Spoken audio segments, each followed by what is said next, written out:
Bienvenidas a Auténticas, un podcast de educación, desde la mirada de nuestra experiencia, después de una apasionante vida docente.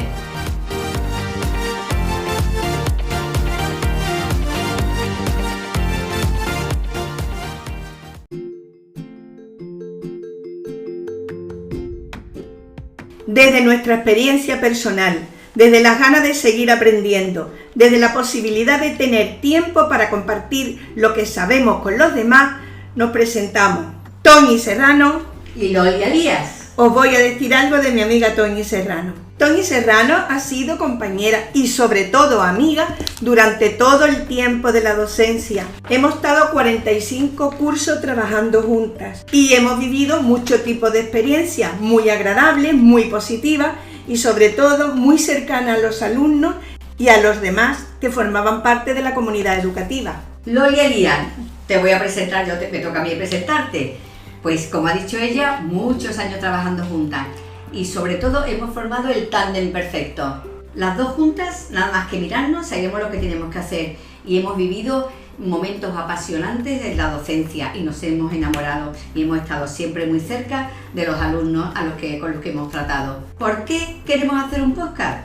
Pues porque tenemos la necesidad de contar todo eso que llevamos tantos años aprendiendo. Y además lo podéis escuchar a vuestro ritmo, en el coche, paseando al perro, antes de dormirte, mientras haces las tareas domésticas. Incluso puedes pararlo si te llaman por teléfono. No te cuesta ni un duro, nada más que tienes que escucharlo. Lo hacemos desde casa y ya sabéis, puede sonar el llanto de mi nieto, o el timbre que ha sonado, o que mi compañero ha movido más de la cuenta los folios, así. Pero también tenemos que decir una cosa, todo esto no sería posible sin nuestro gurú de la educación, que es Eduardo Ruiz, que aquí lo tenemos calladito porque no quiere hablar, pero que es el eje central de este podcast. Gracias, Eduardo. Gracias, Eduardo. Y algo más os voy a decir antes de terminar. Nosotros nos encontramos en tus micrófonos y somos muy felices, porque ya nosotros teníamos, en nuestro momento, tuvimos nosotros a una radio que llamamos Radio Vedruna, se formó en el colegio, teníamos allí nuestra emisora, creamos nuestros propios programas, los niños eran los que estaban interactuando con nosotros y con los invitados. Y la verdad es que nosotros, el mundo de la comunicación siempre nos ha encantado y hemos sido muy felices trabajando en ello. Y ahora que ya estamos jubiladas, no vamos a dejar de hacerlo, como ustedes comprenderéis. A nosotros nos gusta comunicar. Y por otra parte, vosotros que no habéis visto el micro que tenemos delante, si no es que todos me encantaría hablar aquí.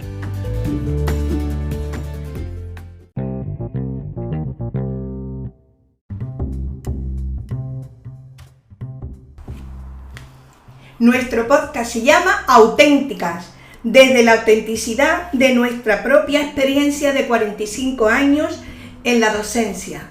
Y ahora, Toñi, ¿cuáles son los temas que vamos a tratar?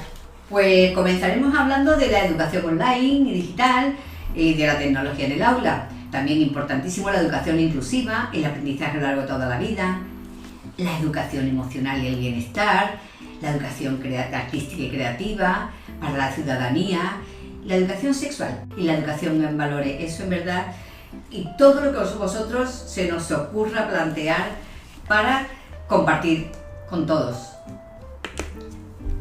Os dejamos abierto la posibilidad de que vosotros nos deis temas para que nosotros tratemos cuando queráis.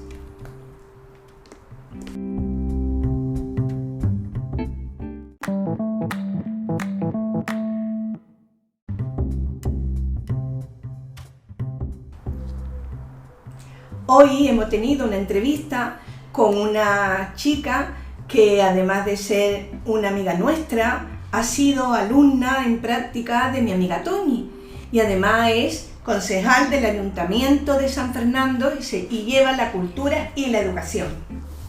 Pepa Pacheco. Así que ahí tenemos, os dejamos con la entrevista ya.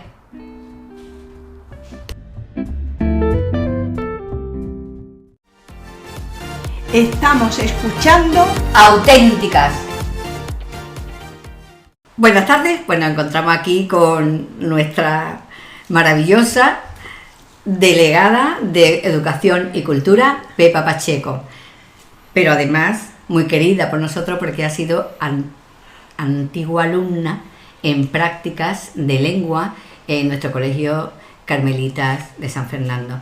Así que buenas tardes, Pepa, encantadísimo de que estés aquí con nosotros. Muy buenas tardes, encantadísima estoy yo de que me hayáis invitado y de poder charlar con vosotras, además en un formato que me encanta, el del podcast. Pues el tema que hoy nos queremos tratar es los retos y las oportunidades que nos ha traído la educación en línea. Claro, partiendo de la pandemia, se entiende. Pero antes vamos a empezar diciendo, ¿cuál ha sido tu experiencia en la educación en línea? Pues mira, fue con vosotros, realmente, porque una ya tiene una edad y cuando yo estudié tanto la etapa secundaria como luego la universidad, apenas habíamos visto nada de ordenadores. Entonces, mi primera experiencia realmente de educación en línea fue trabajando con vosotros en el año que yo hice el máster de profesorado. Cuando vi que pese a toda esa gente detractora que te hablaba de es que el papel, donde esté el papel, los conocimientos se quedan más en papel, pues yo con vosotros trabajando me di cuenta de que no es verdad, que hay mucha agilidad en la educación en línea, que hay mucha capacidad de introducir nuevos formatos y nuevos conocimientos a los niños y sobre todo que nos preparaba muy bien para la vida futura y lo pudimos comprobar perfectamente cuando a mitad de mi curso con vosotros en Carmelita, cuando llevaba pocos meses de mis prácticas del máster, llegó el dichoso COVID y nos tuvimos que poner las pilas. Yo reconozco que tuve un momento de crisis que pensé, se acabaron las prácticas, se acabó todo, esto no va a ser posible que yo siga aprendiendo. Claro, lo que no contaba yo es que con que vosotros estabais muy, como dicen los jovencillos, muy enchufados a la tecnología y de un día para otro se pudieron seguir dando los contenidos. Se pudieron articular la forma de que los niños se pudieran conectar y pudiéramos tener videoconferencias. El tema del Classroom, que a mí me pareció como magia, el hecho de poder intercambiar los trabajos que los chavales hacían en casa y los chavalas y vosotros corregirlos. Es decir, mi experiencia fue más que grata y yo después de aquella experiencia, aunque después no me siguió dedicando a la docencia, ahí lo tengo aparcado, pero yo soy como una conversa, a todo el mundo le cuento la importancia que tiene ponerse las pilas en el tema online, en línea, como decís, y el hecho de que las escuelas tienen que ponerse las pilas, porque creo que era una asignatura pendiente que después de la pandemia nos hemos dado cuenta que hay que trabajar más. Tiene muchas ventajas. O sea, la educación en línea tiene muchas ventajas. Pero sí que es verdad que también tiene unos desafíos muy grandes. Por ejemplo, porque para tú poder trabajar online tiene que tener buen internet. Efectivamente. Entonces hay que dotar, o tendríamos que dotar a los centros de una calidad. De tecnología. De una calidad, porque es que si no, no se puede. Es muy incómodo. Ten en cuenta que en un colegio no sé cuántos niños puede haber, pero todos conectándose a la vez. Conectándose, y ya no solamente conectándose a través del ordenador. Ellos tienen su móvil aparte conectadísimo, claro, siempre, entonces es demasiada carga. Y entonces creo que uno de los desafíos es ayudar a que se pueda tener una infraestructura importante para que se pueda llevar a cabo la educación online. Estoy de acuerdo, porque además cuando desde las instituciones que tenemos competencias en educación, es verdad que las instituciones locales tenemos menos competencias que la administración regional, pero cuando hablamos de inicio del curso, ¿qué necesitan los centros? Pensamos en mobiliario, pensamos en cortinas. Estos días hemos estado dotando de cortinas a todos los centros que nos lo pedían, de todo tipo de mobiliario y enseres. Y es verdad que yo siempre digo, oye, ¿y los wifi? ¿Tienen buenos wifi? ¿Tienen buenas conexiones? ¿Tienen las aulas tecnológicas? ¿Tienen pizarras digitales? ¿Tienen los niños ya no sus móviles? Que creo que yo soy muy pro usar los móviles en clase, eso lo aprendí también con vosotros. Es decir, ¿tienen buenos recursos tecnológicos los centros para dar este salto? Porque, sinceramente, yo también creo que es difícil apostar por la educación en línea sin poder estar en línea. Es que sin tener recursos. Es como enseñarles en papel a conducir. No, mire usted, hasta que no te coges el coche y te vas a la calle es cuando aprendes. Pues esto creo que es igual, y creo que es algo que poco a poco va mejorando. Yo veo que todos los años las administraciones ponen más recursos para dotar tecnológicamente, pero bueno, creo que se va lento para lo que las circunstancias requieren. Se va lento porque los niños va muy rápido. Muy rápido. La sociedad va muy rápido. O es ahora, o no te enteras. Entonces, la verdad que eso sí. Pero además, hablando de ventajas y desventajas, a mí, a estas alturas de la vida me parece un poquito absurdo seguir, por ejemplo, con el debate de ¿se pueden usar aparatos tecnológicos en las clases? Veo mucha reticencia y además veo como involución en algunos. Y yo es que estoy absolutamente a favor. Creo que los móviles, las tablets son parte de la vida de los chicos y las chicas. Y de los mayores. Y de los mayores. Y de los medianos. Entonces, mejor que las integren en su educación, que sepan usarlas, porque yo sí que sé que la tecnología tiene sus peligros, pero bueno, mejor que tengan conciencia crítica, sepan cómo usarla, a que no la usen y salgan de la clase y se enganchen a lo que sea. Sí, sí. Yo en ese debate soy muy radical. Sí al móvil en clase, con una buena conciencia crítica del uso, una lectura transversal, que los niños sepan hacer el fact-checking, que contrasten, pero hombre, que lo tengan en el bolso cogiendo polvo y luego que queramos que sepan usarlo por ciencia infusa, pues lo veo un poco absurdo, la verdad. ¿Tú crees que la responsabilidad del uso de ese móvil en el centro solo es del profesor o es también de los padres? Yo creo que de ambas partes. Creo que los profesores tienen que indicar en su materia concreto y para sus propuestas de didáctica cómo tienen que usarlo los niños. Pero yo creo que los padres también tienen que decirles, oye, que se va con el móvil a clase a trabajar, no a meterte al FIFA, a apostar, lo digo porque mi marido es docente de secundaria y me dice que los niños se meten en el móvil a cualquier cosa, salvo a las prácticas docentes. Yo creo que los padres les tienen que decir, oye, usadlo, pero usadlo para lo que os diga el profesor y con cierta conciencia. Creo que lo de los PIN parentales y tal es un poco también absurdo porque los niños también saben saltarse todos esos controles. Sí, pero por ejemplo en clase siempre hay un cortafuego, hay una serie de programas en los que los niños no pueden entrar. Bueno, eso sí, por supuesto, es un filtro. Entonces, perfecto. Con un filtro, claro, porque es que si no, verdaderamente... Si no se mete, porque además con las ratios que hay, ¿cómo controlas tú que los veintitantos estén haciendo justo lo que tú quieres? Yo creo que se trata de que se eduque, de verdad, si es que educar es eso, en el buen uso también de las cosas. Igual que un niño sabe que un libro no lo puede romper ni pintorrear, pues digo yo que debe saber que el móvil en clase se usa para dar clase, para un Kahoot, para buscar información complementaria que en los libros a lo mejor se quedan escasas, para buscar fotos, para subir trabajo, para grabar. Con vosotros aprendí yo mucho el tema tecnológico, efectivamente, pero no para... tenerlo guardado y luego sacarlo para meterme a ver el FIFA. Sí. Yo creo que hay que crear y ser muy consciente y llevarlo a cabo un buen reglamento de convivencia. Sí, es cierto. Nosotros uno de los Erasmus que hicimos verdaderamente fue muy provechoso en ese tema porque fue de ciudadanía digital.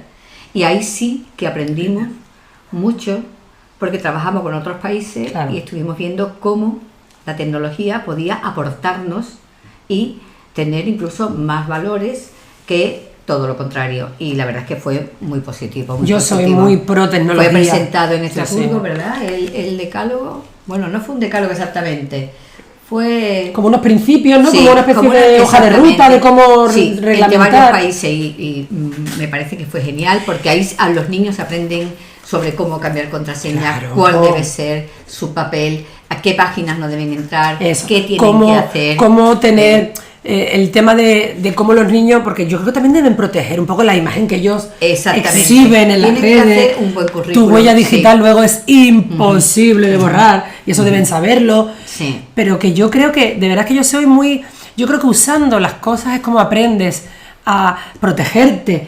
Si no lo usan, si no saben y luego les damos el móvil y fuera del horario lectivo y fuera de la supervisión paterna, no podemos estar 24 horas con ellos, hacen lo que quieren porque nadie les ha explicado. A mí me parece mucho más peligroso que el hecho de que estén más o menos habituados, ¿no? al uso. Mira, una de las cosas que me llama la atención el otro día, que nos escuché en las noticias, y es que en Ucrania, ya sabemos cómo están, pues la única forma que van a tener algunos centros de poder impartir sus clases va a ser a través de la educación online. Pues yo dije para mí, Dios mío, pues esto es que es bueno, porque es que esos niños, imagínate en la situación que se encuentran, las desventajas que tienen, y si no es así, pues no podrían ir al colegio, y sin embargo lo van a proponer. Yo creo pasa, por ejemplo, en los campamentos de refugiados, que hay niños de distintas nacionalidades, edades, y las ONGs que trabajan en ese sitio, que promueven siempre que los niños vayan a la escuela, no pueden tener escuelas ordinarias, ni tienen allí docentes para los niños.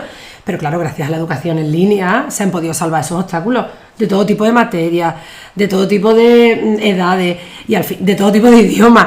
Y es una manera de usar la tecnología pues para que los niños sigan beneficiándose, efectivamente. Y que haya una igualdad en la educación en línea para todos, que eso es fundamental. Muy bien. ¿Y qué desventaja nos trae la educación en línea? Pues yo creo que a lo mejor y viene relacionado con lo anterior, yo creo que tiene que ver con el tema del mal uso de la tecnología. Porque si no estamos habituados, pues cogemos el móvil pues para meternos en el Instagram, meternos en a ver los partidos de fútbol, meternos a apuestas. Yo creo que esa es la principal desventaja, el mal uso. Porque después, todo lo que a mí me intentan vender como desventaja, yo no lo veo. Es que estás mucho tiempo con él. Bueno, dependiendo. Si tú le regulas que es para hacer los deberes y tal, el tiempo que también están con una libreta de papel ordinaria. O no, es que se distraen. Bueno, se distraen. Yo creo que depende del uso. Yo creo que el aparato, la tecnología no es el problema, sino el hecho del uso y que sepan encasillarlo en lo que están haciendo. Yo no soy demasiado enemiga de la tecnología y por eso te digo, no le veo más desventaja que el hecho de que los niños estén muy desamparados a la hora de usarlo porque no les demos las herramientas necesarias para ello. Bien claro. Otro de los desafíos que creo que ha tenido esta educación online es la formación docente. Bueno, esas son las desventajas. Eso es fundamental, porque no es cuestión del uso de una aplicación, del uso de una red social, sino es todo lo contrario, es crear un proceso creativo con esa aplicación, la cual se ha puesto en marcha para que el niño sea capaz de analizar, de evaluar, finalmente de crear su propio contenido. Y eso tiene que haber una formación docente importante. Pero es que ha pasado en todos los ámbitos profesionales, es decir, porque se va a quedar la docencia. Yo soy periodista de formación y he trabajado mucho en periodismo y fuimos uno de los principales sectores que nos tuvimos que poner las pilas tecnológicas, porque enseguida empezó el periodismo online, los periódicos digitales, cuando antes tenías toda una tarde para escribir una pieza, ahora tienes 10 minutos porque enseguida te están pidiendo otra y hay que refrescarla. Es decir, a todos los que empezamos en papel nos costó muchísimo entender que son otros ritmos, que es otro lenguaje, porque tampoco funciona el mismo lenguaje, que son otros procedimientos, que la imagen más que nunca primaba frente a otras cosas. Entonces, ese es el ejemplo en mi profesión, pero es que en todas ha pasado. Entonces, creo que la docencia tenías sí o sí que sufrir la misma transformación. Sufrir no es un verbo que me guste, que experimentar la misma transformación. Sí, ahí nosotros sí que hemos tenido mucha suerte porque en nuestro centro que es pionerísimo. Pero es que ha habido personas como Eduardo que ha estado, bueno, y el equipo directivo siempre apoyando, ha estado siempre buscando la manera de mejorar todo, motivando al profesorado la manera y de hecho nos hemos certificado en varios niveles con Google y la verdad que eso nos ha dado opción al conocimiento de unas potentes herramientas para poner en práctica con los alumnos, que tú te acuerdas. Sí, me acuerdo. Aquello de crear un libro. Digo, pero es que todo, vamos, o sea, y eso no es distraerse, eso es correcto. Crear. Pero eso es crear. Y trabajar mucho trabajar por parte del docente. Totalmente. Hay mucho que trabajar. Cierto que hay un gran esfuerzo, creo que al principio, cuando empiezas este proceso, porque claro, tienes que cambiar clichés mentales, métodos de trabajo tuyo, todo. O sea, ahí sí que hay un conflicto, porque dices, espérate, lo que yo hacía hasta ahora no vale exactamente, tengo que adaptarlo. Pero una vez pasas ese puente, yo creo que la tecnología nos da mucha agilidad. Yo todavía recuerdo que hice con vosotros un curso de Google. Sí, y cosas que yo aprendí ahí las uso todos los días en mi gestión política, en ejercicio de la gestión política, en el periodismo, pero vamos, hasta en mi vida diaria como ciudadana de la vida. Es que hay cosas que digo, pero esto, yo como no sabía que esto se hacía así, y agilizas procesos y te ahorras 2000 pasos, que de esta manera está todo más ordenado, como más estructurado. Yo creo de verdad Ya te digo, yo en mí no vais a encontrar una enemiga de la tecnología, pero es que además yo soy como incluso conversa y profeta de... Me encanta difundirla porque creo que ponerle puertas al campo en este caso es absurdo. Y luego la satisfacción tan grande de los grandes trabajos que algunos alumnos han llegado a hacer, que de verdad, puestos en un libro, ni el mejor de los escritores, o bueno, no tanto, pero sí que es verdad que podría incluirse en cualquier libro donde hay una calidad buena a la hora de escribir un texto. La creatividad, la motivación, eso es precioso. Es muy grande. Entonces es que hacemos muchas cosas, desde conectarnos, desde compartir, desde colaborar para finalmente crear. Correcto. Y eso la verdad es que da mucha fuerza a la docencia y da mucha fuerza al alumno, que es capaz de verse que ha podido hacer aquello. Eso sí, nosotros procuramos trabajar siempre, porque además, si lo dice la ley, un trabajo en equipo. Sí, por supuesto. Y eso sí también que mejora todo lo que se llamaría, lo que nosotros llamábamos las power skills, que son las habilidades de las destrezas que tenemos que mejorar como personas que somos a la hora de trabajar en equipo. Y la verdad es que con una directriz importante se ve, incluso se consigue, cómo ese trabajo en equipo que está tan denostado muchas veces, porque él hace uno, lo hace el otro, cuando está bien estructurado, cada uno lleva su parte y el producto final es bueno. Y algunas veces que a mí me sorprenden los alumnos, porque son siempre sorprendentes, han sido muy buenos, demasiado buenos. Y eso es lo que hace que uno también se vaya animando, que el docente se vaya animando a pensar que todo lo que pone en práctica, todas las aplicaciones que le han parecido tediosas en algún momento por el trabajo, que luego merecen la pena para el alumno y para todos. Muchísimo, y lo que aprenden. Y el no tener fronteras, ¿no? Porque antiguamente pues tenías docentes de tu entorno, de tu centro, alguien venía algún día a darte una masterclass, pero ahora no, es que ahora tú puedes conectar con un experto que está en Nueva York, o con un que te dé una charla, un escritor que está en su casa en Madrid, que no puede viajar, pero se conecta para hablar con los chavales y las chavalas. Es decir, yo creo que esa ruptura de fronteras también es fundamental, o sea, nos ha abierto un mundo de posibilidades que es que hay que aprovecharlas, y yo creo que si algo bueno, por sacar alguna lectura positiva, yo soy muy positiva, si algo bueno tuvo la pandemia, lo único que yo le veo positivo es porque ni salimos mejor ni nada de eso. No es verdad. No funciona. No fue a nivel humano. Pero a nivel tecnológico, sí. Nos dimos cuenta todos de la necesidad de dar un salto, de que se pueden hacer las cosas de otra manera y no pasaba nada. Y que ponerse las pilas en este ámbito abre muchas puertas. Y yo creo que es de las pocas lecciones positivas que creo que nos dejó la pandemia, que creo que vamos mejorando poco a poco, al mejor o más o peor ritmo, pero yo creo que se está avanzando en la buena dirección. Sí, es verdad. Pues sí, en verdad el principal desafío que planteaba la educación era las tecnologías, pero ahora ya no, porque ya la tecnología ya está. Sino ahora lo que habría que fomentar son herramientas que sean inclusivas. Correcto. Y entonces que sean accesibles, que se igualdad, puedan regular, que mejoren la igualdad, entonces que mejoren al ciudadano. Correcto. Entonces eso, la verdad es que tenemos mucho camino por delante. Mucho camino. Yo por eso cuando leo noticias de países como Francia, que yo pensaba que tenían mucho más implantada la tecnología, y a lo mejor, y es verdad que es una noticia aislada, que a saber también el contexto, pero no, pues se están planteando si prohibir los móviles.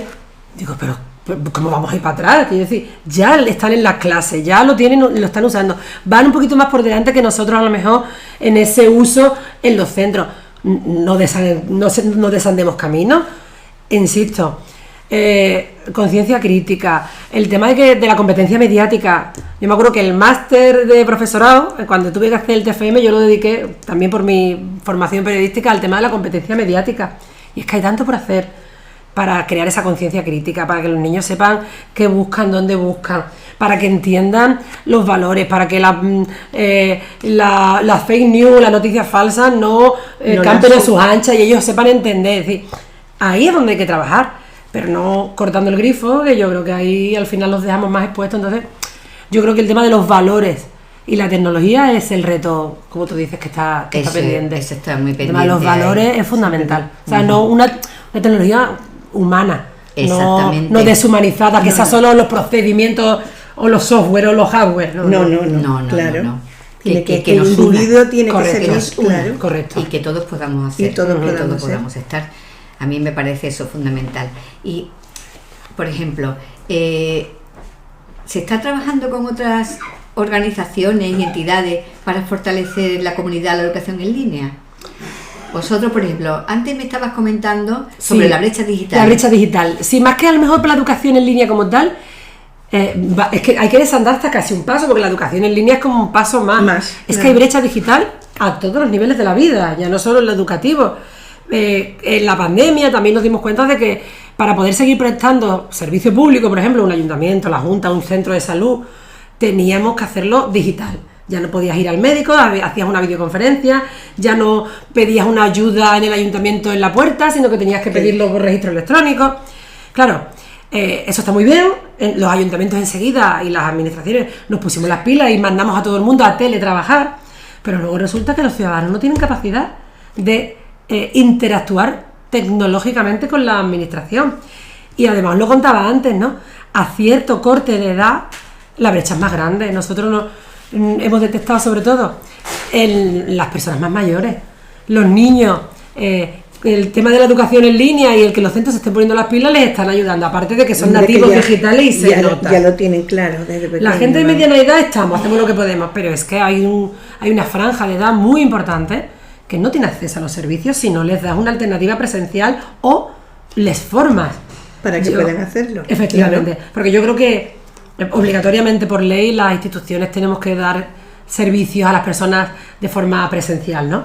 Pero yo creo que la gente también prefiere hacer los trámites desde casa si supiera. Lo que pasa es que vas al banco y es que es todo complicadísimo. Y vas al ayuntamiento y es todo complicadísimo.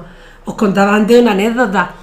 El hecho de que los grandes consumidores de cultura, de pago en las ciudades son gente ya pues con un cierto nivel adquisitivo y más edad. Y lo ponemos todo online. Compre usted las entradas online, reserve online.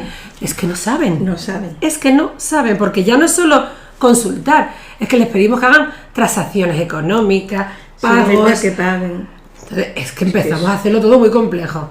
Y nosotros ahí, de la mano de los colectivos vecinales, de la mano de organizaciones como Cruz Roja, por ejemplo, o de distintas ONG, estamos trabajando a través de participación ciudadana, sobre todo, en programas que reduzcan la brecha digital.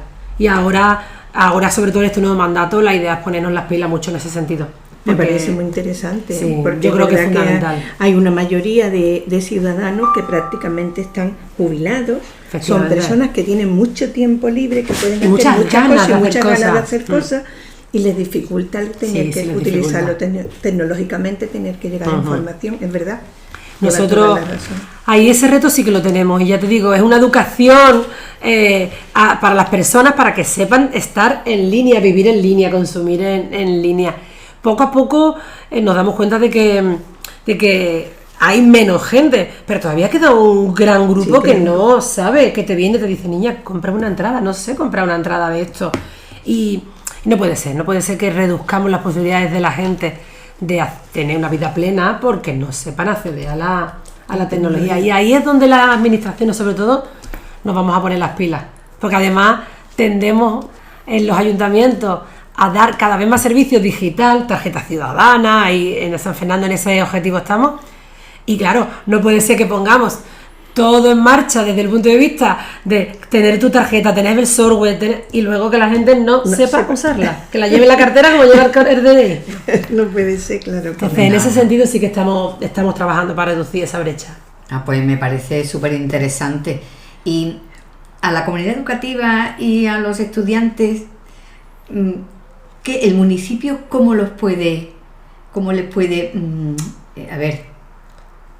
ayudar a mejorar ayudarnos en la toma de decisiones sobre el futuro de la educación en línea. ¿Qué puede hacer o qué hace o qué hará o cómo se involucra? ¿Se puede involucrar el municipio? Yo creo que sí. Es verdad que las competencias a ese respecto son de la ley nacional y luego de la administración autonómica. O sea, nosotros desde el municipio poco margen tenemos a la hora de tomar decisiones educativas de lo que es la normativa o los procedimientos en los centros, pero yo siempre creo que si un municipio es más tecnológico, si los ciudadanos están más acostumbrados a trabajar de esa manera, si la propia sociedad al final demanda que haya tecnología, que haya esos procesos, de alguna manera imponemos ese cambio. O sea, no digo que desde el ayuntamiento no podemos legislar, pero sí podemos fomentar, incluso hablar con las administraciones autonómicas y decir, oye, tenemos que avanzar en este sentido, este ayuntamiento avanza en esta línea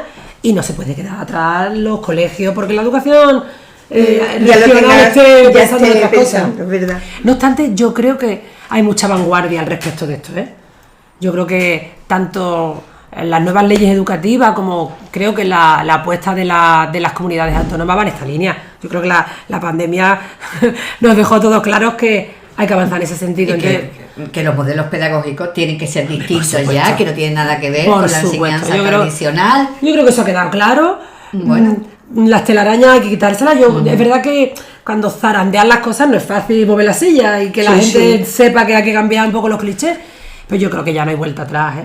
Y desde los ayuntamientos, ya te digo, yo creo que sí que podemos formar a los colectivos, incentivar, promover un cambio social que digas, oye, mira, no voy a hacerlo todo tecnológico y ahora de repente voy a ir al colegio con la libreta de toda la vida. Pues, yo creo que de alguna manera se impone el cambio, pero es verdad que competencias como tal no tenemos en el municipio, aunque la posibilidad de recursos sí, pero sí que las tenéis. Los recursos sí las tenéis. Y iba a decir además, desde la Delegación de Educación, al menos en San Fernando, estamos muy abiertos a lo que nos proponen los centros. Claro. O sea, igual que te piden planes de fomento de la lectura, que desde lo municipal contribuyamos a ponerlos en marcha. Si mañana me dicen, oye, un plan de fomento de la educación en línea, es que lo que tenemos que diseñar en programas y llevarlo a los centros. Y pues te vamos a coger la palabra. Me comprometo. Ya lo he dicho, te compromete. Y también creo que es muy importante trabajar esto con las familias, ¿eh? Lo hablabais antes al principio, me lo has dicho tú. Es fundamental. Hay que hablar con las familias de esto. Es decir, nosotros teníamos el proyecto de escuela de padres, trabajamos mucho con las flampas, pues a lo mejor ahí también hay que hacer un trabajo muy importante para que entiendan, para que no tengan miedo a la tecnología, no sean reacios, para que sepan que hay ciertos filtros que sí hay que poner, no todo vale, no todo vale, el móvil en clase. No todo vale. Yo, de todas maneras, yo creo que la didáctica bien llevada hace mucho. Cuando yo llegué a vuestro centro en el máster, y nunca había visto niños con los móviles, niños tan pequeños con móviles en clase, y yo pensé, oh Dios mío, estos niños, ¿qué van a hacer? ¿Dónde se van a meter? Yo tenía un montón de prejuicios, y en 3 días los disipé, porque los niños saben para qué sí y para qué no. Y a mí eso me llamó muchísimo la atención. Digo, estos niños están, como diría mi abuela, muy trabajados. Claro. No, estos niños están lo tienen todo muy claro. Y eso entiendo que es fruto de un mucho trabajo del proceso. Entre otras cosas, porque el trabajo que tú les pones, que está súper planificado, programado, no les da tiempo para hacer nada más. O sea, es que si se meten... Que una de las cosas también de la educación en línea, que para nosotros fue también un reto y desafío a la vez, fue que la pantalla cansa. Sí. Y cuando te llevas 1 hora, no puedes llevarte 1 hora hablando. Entonces, y tú tienes que ver que el que está detrás está cumpliendo. Se está viendo una serie, que es lo que estaban haciendo muchos. ¿Te acuerdas que le hacíamos control? Que le hacíamos control. Yo me acuerdo, fulanito, enciende la cámara. Claro, ¿qué pasa? Que menos mal que esto de que por la tarde seguíamos formándonos, porque teníamos, la verdad, nos ayudaba mucho, pues entonces contábamos con aplicaciones que eran interactivas. Era genial, entonces, yo me acuerdo, tenían que ir mandando respuestas en mitad de la clase. Y para mí ese es el mejor mecanismo de control. Claro. El niño está espabilado, está enchufado. Claro. O sea, porque me acuerdo que Toñi era súper estricta, a mí me encantaba eso. Cuando hacíamos las clases decía, a ver, ahora venga, una pregunta, tenéis 2 minutos. Y los niños se ponían todo tensos, yo también. Claro. Y era como, es que tienen que responder y contaba, y veíamos, alguien no respondió, ya sabemos que estaba despistado. Claro. A mí eso me parecía... Sí. Pero son dinámicas. No, y la picaresca de ellos, porque luego resulta que terminábamos la clase y había alguno que 1 hora después seguía conectado. Correcto. Ya es que te morías de risa, pero ya le tenías que decir, apágalo. Apágalo. Un mensajito que ya no estamos. Pero que son dinámicas cuando empiezas a trabajar de forma pedagógica con los niños de una manera ortodoxa, sin educación en línea, pues tú tenías tus trucos, tus formas. Ahora hay que cambiar esas dinámicas. Hay que aprender mucho. Hay que aprender mucho. Total, que en verdad la escuela en línea no siempre ofrece lo mismo que una escuela regular. No. Y una de las recomendaciones que a lo mejor podríamos tener en cuenta sería que organizar las actividades. Mucha preparación previa. Mucha por parte del docente, sobre todo, de verdad, porque tienes que ir con todo aquello ya. O sea, no claro. Antiguamente tú llegabas y explicabas un tema. Pero las clases invertidas, que ahora trabajan en casa y luego en clase pues se comenta, se corrige entre ellos. Es decir, es que hay tantas formas de cambiar las dinámicas para que los niños trabajen en casa y no sean los deberes al uso, sino sea otra cosa. Y luego en clase se crean dinámicas donde se charle, se comparta el trabajo. Incluso el mismo proyecto en clases que no les da tiempo para distraerse. O sea, es que es continuamente trabajando en lo suyo. Por otra parte también evitar las multitareas, tener unos horarios, por ejemplo. Eso es fundamental. Pero eso nos pasa a todos, a los que usamos, todos los que teletrabajamos, todos los que trabajamos en online. Tenemos muchas dificultades a la hora de limitar el tiempo que estás trabajando, limitar el tiempo que le dedicas. El tiempo se estira de una manera que te das cuenta y dices, ¿cuántas horas llevo? Entonces, a los niños hay que también inculcarles, bueno, pues que también necesitan jugar, necesitan descanso, necesitan consumir algo que no sea estrictamente académico, ¿no? Claro. Pero por eso creo que el gran trabajo tiene que hacerse en clase. Sí, yo también lo creo. El gran trabajo tiene que hacerse en clase. En casa muchas veces ellos, incluso el que tenía ya interés porque veía que les interesaba el tema, ampliaba. Y tú dices, ella te venía con otras ideas que tú decías, bueno, mira, pues no hay mal. Además, otra cosa que no es lo lógico. Lo lógico es que se acostumbren ellos a lo de su clase y se acabó. Perfecto. Además, también sabes lo que pasa en casa, que yo me he dado cuenta pues en estos años hablando con unos y con otros centros. No todo el mundo tiene en casa las mismas tecnologías, las mismas capacidades. Mandarles a casa todo. Yo me acuerdo en la pandemia, familias que son 4 hermanos y un ordenador. ¿Ahora qué? ¿Cómo trabajan? Como 4 hermanos, la tarea y cómo la presentan, con 200.000 deberes, con profesores que le mandaban 1 hora de clase y luego me hacen un resumen. Y tienes 4 hijos, 4 horas, ese ordenador con un calentón todo el día impresionante. Y no le llegan. Efectivamente, no llegan, los niños saturados, los padres saturados. Entonces, yo creo que también hay que tener en cuenta eso, que todo el trabajo que se haga en clase evita que luego las familias tengan una carga añadida. No hay 4 tablets para 4 hijos en todas las casas del mundo. No. Es verdad que sí, hay que adaptarse y que seguir regulando todo aquello para que verdaderamente sea inclusiva. Correcto, es que al final es una cuestión de que sea inclusiva y no sea para todos. Bueno, Pepa, pues yo me lo he pasado muy bien. Ya, me ha encantado. ¡Qué barbaridad! Además es una cosa que es muy importante, es totalmente vocacional, me encanta. Me encanta. Eso porque ya lo demostró vocacional totalmente, mira, además lo asume. Yo disfruté muchísimo. Cuando digo delegada de educación, digo, bueno, es que se va a dedicar a ello, porque estando allí, allá tenía que terminar en el mes de mayo, ¿no? Sí. Las prácticas. Pero dice, bueno, yo me quiero quedar hasta junio, pues encantadísima. Claro sí. Porque había cosas pendientes, algunas clases que daba. Y luego otra cosa importante que sí que me gustó mucho de ella, y fue que las tutorías también se hacían online. Sí, claro. Y ella estaba en las tutorías. Sí, me gustaba mucho escuchar y aprender. Veía cómo los padres, contaban su verdadera historia y cómo se sentían. Y en momentos súper complicados, como los que había momentos muy complicados y historias muy fuertes que había que vivir en esos momentos, porque claro, imagínate, ya que había que recordar que ya sabemos todo que fue muy difícil.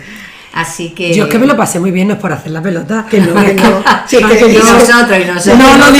No lo diría si no fuera verdad. Yo se lo digo a todo el mundo, yo es que aterricé en un sitio que desde el primer día me acogieron súper bien, pero es que aprendí tanto y insisto, cuando llegó la pandemia yo dije, saca ahora las prácticas, y tengo muchos compañeros del mismo año del máster que nunca terminaron sus prácticas, ni las hicieron, ni tuvieron opción, y yo me decían las compañeras, digo, yo estoy haciendo las prácticas, ¿cómo? Digo, yo qué sé, dentro mío se puso las pilas. Aprendí muchísimo de lo que es un equipo entero remando en la misma dirección. Claro que sí. Eso fue espectacular, vamos. Y una de las cosas también que a nosotros nos cuesta mucho trabajo es lo del tema de la evaluación, ¿eh? Eso. Porque ahora toda esa cantidad de herramientas, de pequeñas cositas, ¿eso cómo se lleva a cabo? Pues con otras herramientas. Correcto. Con otras herramientas, ahí teníamos las columnas que lo hacíamos. Y la verdad teníamos una cantidad de notas, pero que el mismo programa te daba, o sea que la tecnología te va a facilitar mucho la vida si tú quieres y sabes darle el uso adecuado. Así que yo encantada de seguir con la tecnología. Pues Pepa, nada, seguiremos encantadísima. trabajando en ella. Otro día la volveremos a llamar. Ay, cuando volveremos a vaya, llamar, claro. Encantadísima. Que vaya muy bien este Sí, proyecto sí, vuestro, sí, sí. que me parece súper enriquecedor, que Sí, dediquéis sí. tiempo y esfuerzo a hablar. Además, ya Sí. sabéis que hay estudios por ahí que dicen que ahora mismo lo más consumido de la radio son los podcasts, la gente lo escucha en cualquier sitio, a cualquier hora, así que está muy bien que os hayáis subido a este carro. Es que con tanta información como tenemos, como somos tan mayores, ya dicen, pero ¿cómo Qué nos vamos a exagerada, parar? qué Que es exagerada. imposible. Es verdad, No ¿no? nos podemos parar. Mayorcitas sí Algo somos, tenemos que seguir, por lo menos contar o contar lo que sabemos. Me parece perfecto. De verdad que os agradecemos el esfuerzo. Pues muchísimas gracias por estar con Muchísimas nosotros. gracias. A Pepa. vosotras, Gracias. a vosotras.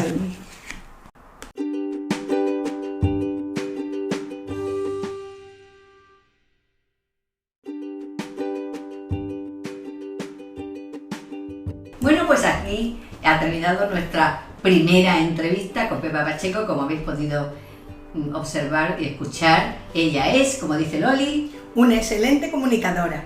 y hasta aquí todo. Adiós. Adiós.